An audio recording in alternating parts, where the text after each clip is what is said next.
हाल ही में आए लाल किला ब्लास्ट ने भारत को हिला दिया, लेकिन असली झटका तब लगा जब जांच ने एक अप्रत्याशित मोड़ लिया।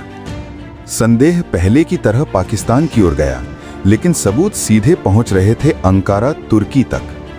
डिजिटल फॉरेंसिक्स ने दिखाया कि दो मुख्य आरोपी डॉक्टर उमर मोहम्मद और डॉक्टर मुज़म्मिल एक एन्क्रिप्टेड ऐप पर निर्देश ले रहे थे और उनका हैंडलर अंकारा से काम करने वाला एक शख्स, कोड नेम उकासा। ये कोई साधारण हैंडलर नहीं था, ये एक बहुत बड़ी दशकों पुरानी वैचारिक मशीनरी का सिरा था, जो हमेशा हमारी आंखों के सामने होती हुई भी नजर नहीं आई। तुर्की की भूमिका अचानक नहीं बनी है। पिछले कई सालों में तुर्की धीरे धीरे वैश्विक राजनीतिक इस्लाम का नया केंद्र बन गया है। 2000 के दशक की शुरुआत में तुर्की एक आधुनिक सेक्युलर लोकतांत्रिक देश था, लेकिन रेसेप तैयब एर्दोगान के सत्ता में आने के बाद सब कुछ बदल गया। मुस्लिम ब्रदरहुड के मॉडल से प्रेरित होकर और अपनी शक्ति मजबूत करते हुए एर्दोगान ने तुर्की को वैश्विक राजनीतिक इस्लाम के नेता के रूप में स्थापित करने की दिशा में कदम बढ़ाए और धीरे धीरे भारत उनके निशाने पर आया। 2010 के बाद तुर्की ने अचानक पाकिस्तान का रुख अपनाया। अंतर्राष्ट्रीय मंचों पर एर्दोगान कश्मीर पर वही शब्द बोलने लगे जो पाकिस्तान लिखकर देता था। तुर्की ने पाकिस्तान की नौसेना को आधुनिक बनाया, उसके अधिकारियों को ट्रेनिंग दी और हर मंच पर पाकिस्तान का प्रोपेगेंडा आगे बढ़ाया। पाकिस्तान ने बदले में तुर्की के मीडिया, सांस्कृतिक प्रचार और धार्मिक पहुंच को बढ़ावा दिया। लेकिन कहानी और भी गहरी है। धीरे धीरे एक वैचारिक गलियारा तैयार हुआ। तुर्की, पाकिस्तान, बांग्लादेश, भारतीय कैंपस। बांग्लादेश में जमाते इस्लामी और इस्लामी छात्र शिविर जैसी संस्थाओं ने तुर्की संग मजबूत संबंध बनाए। इनका पाकिस्तान के जमात नेटवर्क और भारत के सीमी पीएफआई जैसी संस्थाओं से पुराना रिश्ता रहा है। ये नेटवर्क बना विचारों, नैरेटिव और भर्ती का ट्रांसनेशनल पाइपलाइन। तुर्की ने वो किया जो पाकिस्तान पूरी तरह कभी नहीं कर पाया, भारतीय मुसलमान युवाओं को प्रभावित करना।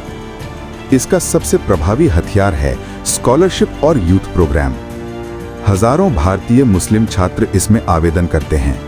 कई पूर्व में फ्रेटर्निटी मूवमेंट जैसे कैंपस समूहों से जुड़े रहे हैं। इन स्कॉलरशिप में सिर्फ डिग्री नहीं दी जाती, बल्कि एक वैचारिक इकोसिस्टम दिया जाता है। तुर्की भाषा, सांस्कृतिक कार्यक्रम, ग्लोबल मुस्लिम सॉलिडारिटी, पाकिस्तानी और बांग्लादेशी छात्रों से लगातार संपर्क। धीरे धीरे ये बनता है नैरेटिव कंडीशनिंग का मंच। 2. दियानत, इमाम और धार्मिक नेताओं की ट्रेनिंग। तुर्की दियानत फाउंडेशन युवा छात्रों को तुर्की स्टाइल के धार्मिक और राजनीतिक विचारों में प्रशिक्षित करता है। ये छात्र भारत लौटकर समुदायों में प्रभावशाली नेता बन जाते हैं। ये सिर्फ स्कॉलरशिप नहीं है, ये संस्थागत नेटवर्क है। TUGVA, Turkey youth foundation, Erdogan की पार्टी का वैचारिक युवा संगठन।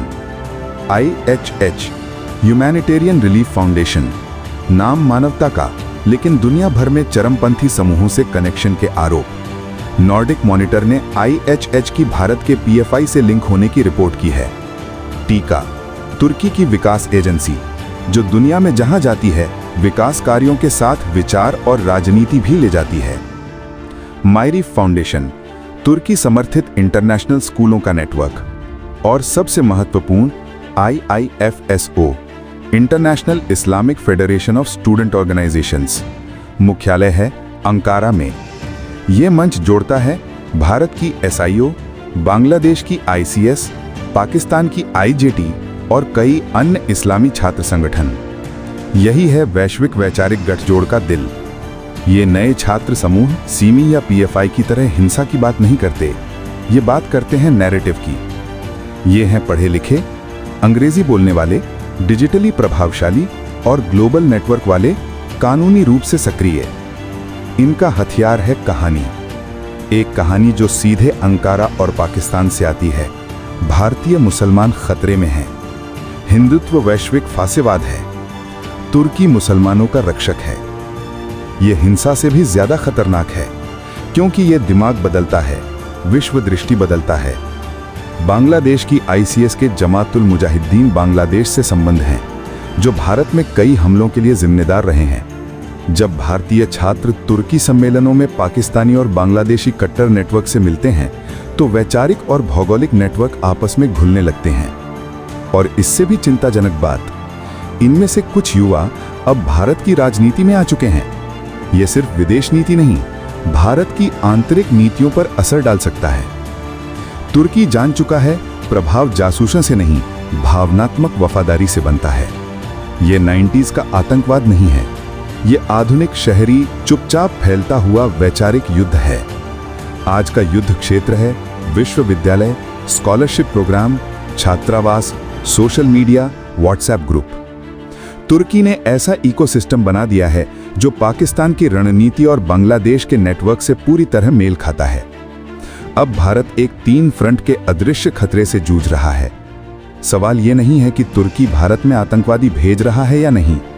सवाल ये है, क्या तुर्की भारतीय मुस्लिम युवाओं की सोच को ऐसी दिशा में मोड़ रहा है जो भविष्य में भारत की एकता को चुनौती दे सकती है। ये खतरा शोर नहीं करता, ये धीरे धीरे बढ़ता है, डिजिटली रूप से, भावनात्मक रूप से, वैचारिक रूप से। भारत को स्मार्ट नीतियों, काउंटर नैरेटिव्स और निरंतर सतर्कता के साथ इस चुनौती का सामना करना होगा, क्योंकि आने वाला युद्ध हमारी सीमाओं के बाहर नहीं, हमारे कैंपसों के अंदर है।